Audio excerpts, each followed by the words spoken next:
remarkable structure was discovered near the Temple Mount during an excavation by the Israel Antiquities Authority at the Jerusalem Walls National Park. The City of David, one of history's greatest treasures, is named after King David, the second king of Judah, who united all of Israel and established Jerusalem as its capital during his reign around 1010 to 970 BC. This vital archaeological site represents one of the few surviving remnants of the Kingdom of Judah and the first temple period ever discovered in Jerusalem. The discovery is profoundly significant.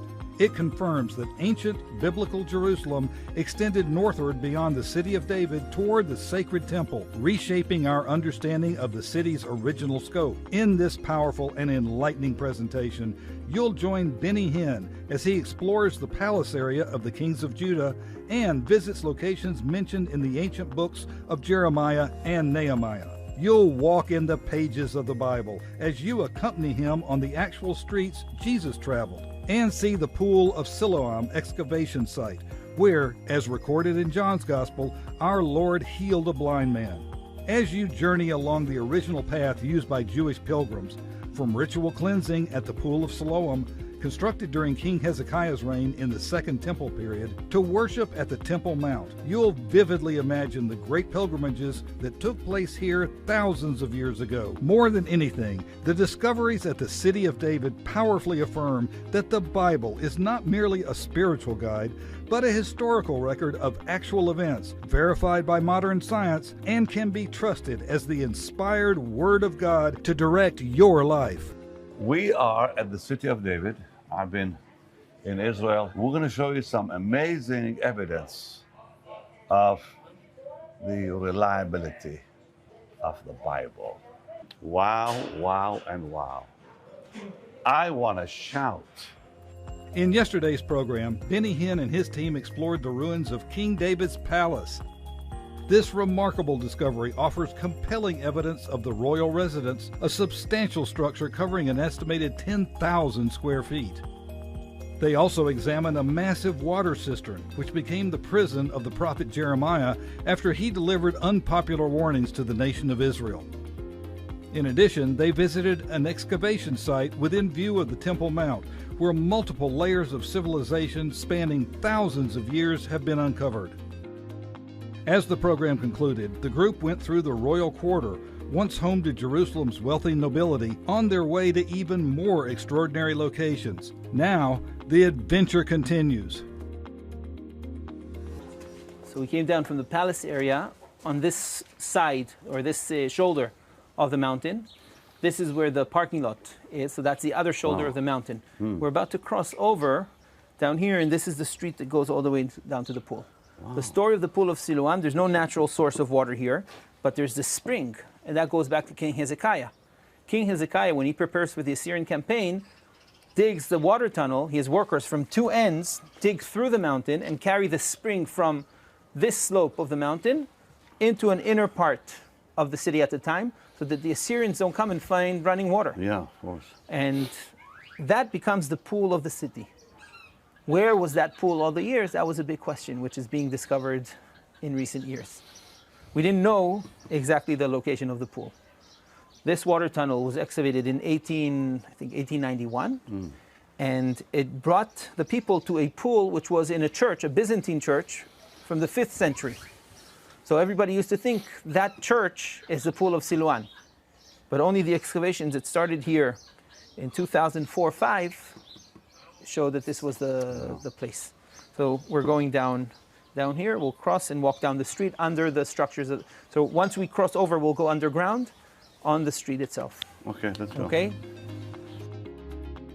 There is no place like Jerusalem. There is no place like Israel. There's no place to come to really feel, really get into the Bible. The story of how they discovered this place goes back almost 20 years, when a sewage pipe burst at the bottom of the hill. And they sent, the municipality sent its workers. Now, you can't just go and start digging somewhere without an archaeologist. Sure. So they start digging at the bottom of the hill, and they actually discover around the sewage pipe these steps. We're going to be there. These steps, you can see it's blocked over here, but they find eventually the one side, one phase of a pool. And it resembles the same steps and pattern that we know from the southern gates of the Temple Mount. Gates, so between the pool that they find here and the Hulda gates, they imagine a street. So they drew a straight line, and they start digging where we came down, and they didn't find it. They didn't find it, so you don't always find what you're looking for. But then what they started doing is going from the pool, they started digging up some steps and found the sewage or the drainage channel and started digging. So you can today walk the whole way through the drainage channel underneath, and it pops out by the southwestern corner of the Temple Mount. At a certain point, they popped up to the street above them, and they discovered that above them the street exists. It's just covered. And this is it. I want to read, before we even go down, I want to read Nehemiah chapter 3 and verse 15. They were repairing the wall. It says, but the gate of the fountain repaired Shallun, the son of Kol-Hoseh, the ruler of part of Mizpah. He built it and covered it and set up the doors thereof, the locks thereof, and the bars thereof. And the wall of the pool of Siloah by the king's garden and unto the stairs that go down from the city of David. This is incredible. We were just in the city of David. It says the steps that go down from the city of David. This is Nehemiah 3, verse 15. You know what is so remarkable is we're walking the Bible and we're doing exactly what the Bible tells us exists, because they were repairing the wall. And Shallun was working on a gate called the Fountain Gate. Around the city, by the way, I counted through the Bible 9 gates that were actually repaired during Nehemiah's day. And one of them was called the Fountain Gate. And there it mentions how the wall he was working on was of the pool, and the wall of the pool of Siloah by the king's garden. It would be very exciting when they find that garden, by the way. It would be. So there is a garden somewhere. It's mentioned here. And onto the stairs that go down from the city. So let's go down the stairs. So we're walking down the steps. Just watch your head. This is an active site, so wow, active watch out. site, yes, exactly. So we're actually walking here on the original stones of the street. This is a drainage channel that's underneath. Oh my goodness. That's where they came up and started to dig up this street. So there you can walk the whole way. And then they started to discover the street and the stones that are 2,000 years old. This is it. They came through here, and that's when they began digging and found this street here, right in there. They came up this. Can you believe that? And then they started to support, and you can dig the street underneath the existing city. So when people come here today, they can actually walk on the streets of Jerusalem, of ancient Jerusalem. So that's what we're doing. Think about the Lord walk these steps. Mm-hmm. Every Jew who came to the temple 2,000 years ago had to walk up from the pool of Siloam, stores, shops on both sides. This is the Wall Street of Jerusalem because it led to the wall, to the walls of the temple. People would come here and buy, change, do whatever they needed. It resembles or reminds me of the story when Jesus comes to Jerusalem, he turns over the tables of the money changers. Why? Because they're trading in the wrong place. The street, the market street, is the place to change, not on the temple. When that happens, it causes corruption. That answers the question then. Wow. That's why he turned the tables, because they were selling in the wrong spot. This is a real manhole from that time. And this was very interesting. When they find these steps, at the beginning they thought maybe this is leading to a shop, but they realize it protrudes into the street. And what they realize now, this is kind of a speaker's corner. When you walk up the hill, In the Jewish sources, in the Mishnah, there's a place called Even HaToen. When someone lost something in Jerusalem, he was able to come and claim it. People would come and say, we found something. If you lost a child, if you lost a donkey, I don't know, bring it over here. It could also be a place where people stand and preach. This is the main street. This is the 5th Avenue of Jerusalem at the time. People are walking from the main pool of Siloam at the bottom to the temple at the top on this street. This is the place to speak to the people of Jerusalem if you want to pass by, if you want them to hear you when they pass by. You know, it's really interesting to me that they would call the town Siloam, and nobody seems to know it's connected to the pool of Siloam. Wow. Also, what's interesting, these stones are new. They're not so smooth like in other places, which means they didn't have much use. The evidence we have today is that this street was paved around the year 30, the days of Pontius Pilate. Wow. This is the understanding today. Relatively new stones that weren't so much used because Jerusalem was destroyed already in the year 70. But we know the people who walked here, we know their names, we know what they argued over, we know what they discussed. This is the Jerusalem of the 1st century. In the Jewish traditions, we have rabbis called Hillel and Shammai, Rabban Yochanan ben Zakkai. They live in Jerusalem during the time of the temple. If Jesus walks here amongst the Jews, this is where he would probably pass by on the way to the temple from the pool of Siloam. Along the way, we can see shops. What were they selling? These are all the shops. Now they started excavating them in recent year or so. You can see this is part of a mill. Everything here is part of the evidence and life in Jerusalem in the 1st century. And in just a moment, you'll see how it all comes to an end. I want to bring you, sweet people of God, God willing, we're going to come with a big tour soon, because you're going to experience really the Lord in a new way. And it's really life-changing. I mean, I'm being changed now just walking. I was here years ago when they just discovered the steps down below there. When I was with the people who were digging, in fact. And now here we are, you know, so far up. It's amazing. And he just said something maybe you missed, that these stones were actually new, which means they were laid during the Lord's time here, or probably just before he came, because they're newer stones. So 2nd Temple period rather than 1st Temple period. Mm-hmm. Also, this street was wide, and the steps aren't so close. It allows people to walk here with the elevation. I mean, it's a steep hill, but they're still going up from the bottom of the mountain to the top with keeping their breath, maybe meeting people here on the streets, speaking to each other, singing the Song of Ascents, praising. This is Jerusalem. This is the main event in the life of Jews who came to Jerusalem. They're on their way to the temple with their sacrifice. And I want to turn in here, so this we need to do also carefully, but it's really, I think, worth it. The remains of the destruction. All of this that we're walking through looked like this just a few months ago. They're supporting, you can see here, they support, hold, and then they go. This is layers of destruction. If we look close, you can actually see. I want to look close here. Come on, let's go. Oh, yeah. Look at that. If you clean this a bit, you can see pottery shards. So this is not just dirt. This is accumulation on a street that we know its date. The date is the 1st century. And we see here sometimes layers of actual ashes. Ashes, yeah, I see them. So destruction. You can actually see it. So you see the destruction of Jerusalem in the year 70 with the dirt and pottery and everything that people left behind them when they run away from the city, because they're not waiting for the destruction.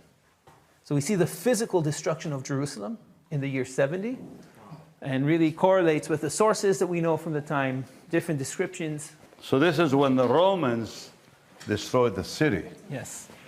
And you see the evidence of the fire in this area right here. Yeah.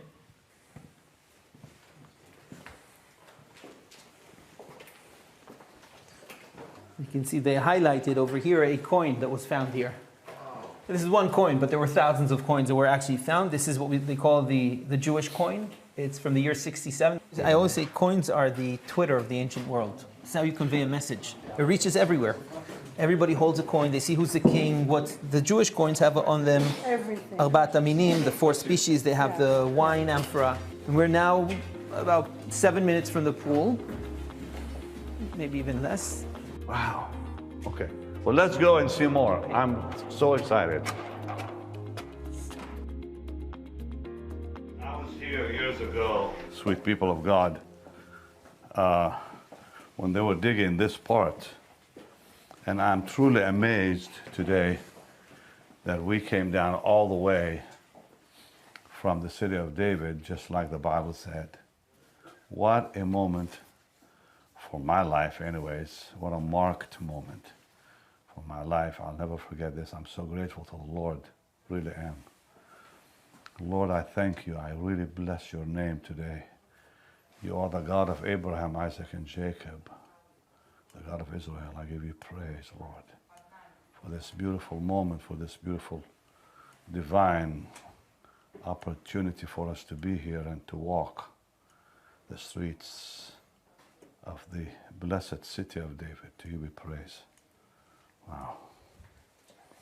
You know, there's really something about it. There's something about coming here that's hard to describe.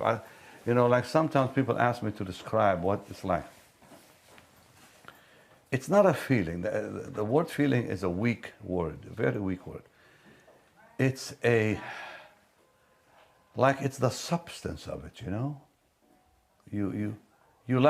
It's like looking at a pool or swimming in it.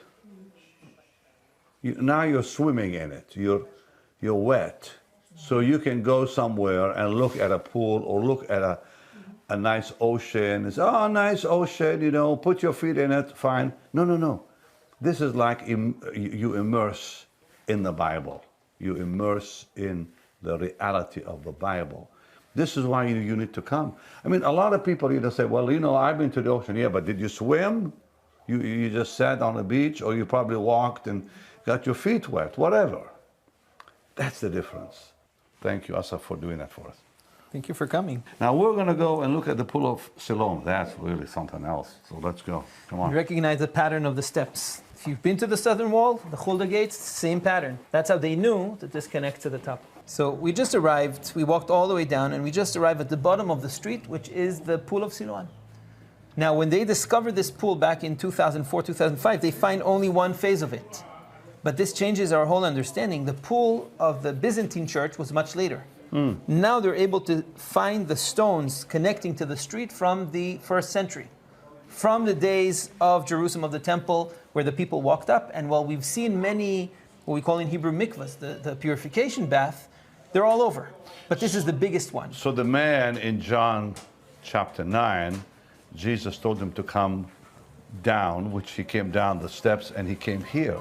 And he comes to the pool. First of all, it's a miracle, which is done in front of everyone. If you think of this pool as the biggest gathering, this is where everybody comes to meet. We're standing on the steps of the pool. This is a place where people were able to go and immerse their body. So this is really the big gathering of the city. And it also connects to a previous story when King David captures the city of Jerusalem. He captures the physical city of Jerusalem through the water source, probably. And it says there that the hated people were put to protect the city. The people that David hated the most are the lame and the blind. This is fascinating how the lineage continues. And Jesus cures the blind. Physical Jerusalem, David curses the blind.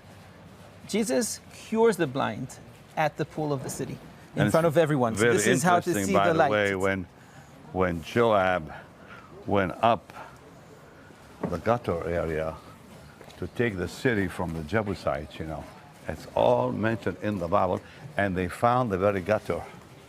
That's incredible.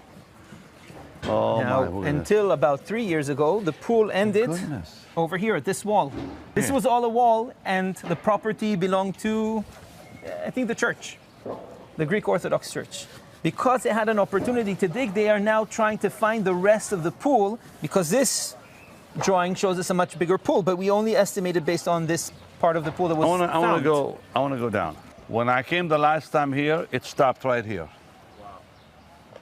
Now they've gone all the way, and I don't remember any of this. So they found, what are we looking at?